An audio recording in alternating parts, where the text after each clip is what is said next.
ଦେଖନ୍ତୁ ସାଙ୍ଗମାନେ ଆମେ ଏବେ ବାହାରିଲୁ ମନ୍ଦିର ଜଗନ୍ନାଥ ମନ୍ଦିର ଦର୍ଶନ କରିବା ପାଇଁ। ତ ଦେଖିପାରୁଥିବେ ଏବେ ଆମେ ସମସ୍ତେ ବାହାରୁଛୁ, କାହିଁକି ନା ରାତିରେ ବାହାରୁଛୁ। ଆମେ ଯୋଉଦିନ ଗଲୁ ମାନେ ସେଦିନ ରାତିରେ ଠାକୁରଙ୍କୁ ଦର୍ଶନ କଲୁ। ତାପରେ ଦେଖିପାରୁଥିବେ ଏଇଠି ମାନେ ଏଇଟା ରାତିଟା ଲାଇଟ୍ ଲାଗିଛି ବୋଲି ଆପଣ ମାନଙ୍କୁ ସେମିତି ଦିଶୁଥିବ ଦିନ ପରିକା, କାହିଁକି ନା ଲାଇଟ୍ ଲାଗିଛି ଭିତରେ।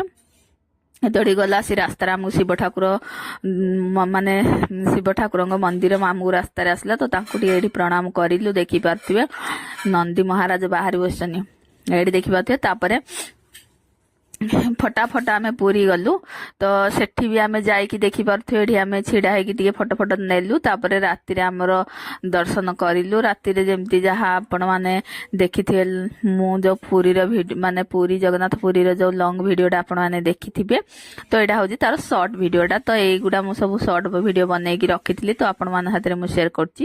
ଏମିତି କିଛି ଥିଲା, ତ ବହୁତ ବଢିଆ ଲାଗିଲା ଆମକୁ ରାତିରେ ଦର୍ଶନ କରିବା। ଆଉ ବହୁତ ଲୋକ ତ ଅଧିକାଂଶ ରାତିରେ ହିଁ ଦର୍ଶନ କରନ୍ତି, କାହିଁକି ନା ଦିନରେ ମାନେ ଯେତିକି ନ କରିପାରନ୍ତି ଅଧିକାଂଶ ରାତିରେ ହିଁ ଥାନ୍ତି, ମାନେ ଅଭଡା ଖାଇବା ପାଇଁ ଜଗନ୍ନାଥଙ୍କର ଆଉ ଦର୍ଶନ କରିବା ପାଇଁ ବହୁତ ବଢିଆ ଲାଗେ।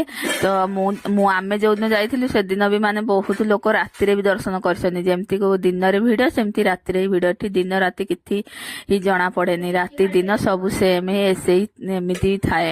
ତ ଆମେ ସମସ୍ତେ ଦର୍ଶନ କରିକି ତାପରେ ଆସିଲା ପରେ ଦେଖିପାରୁଥିବେ ଏଇ ଜଗନ୍ନାଥ ଫଟୋ ମୁଁ ଏଇଠି ଆଣିଛି। ତ କେମିତି ଲାଗୁଛି କହିବେ। ମୋ ଝିଅ କହୁଥିଲା ମୂର୍ତ୍ତି ଆଣିବା ପାଇଁ, ତ ମୂର୍ତ୍ତି ମୁଁ ଆଣିଲିନି, ଫଟୋ ଧରିକି ଆସିଲି।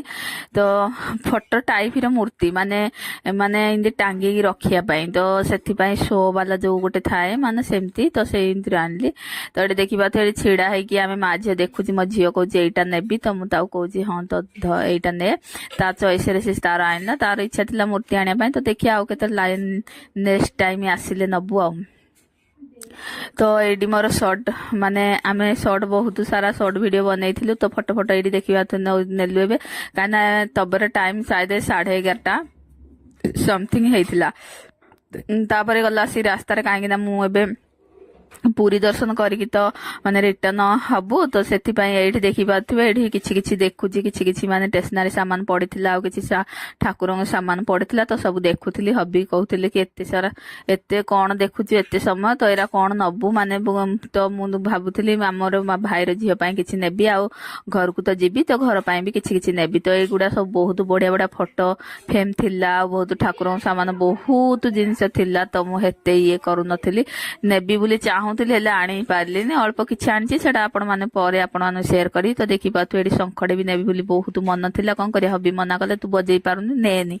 ତ ସେଠୁ ବି ଶଙ୍ଖଟେ ବି ମୁଁ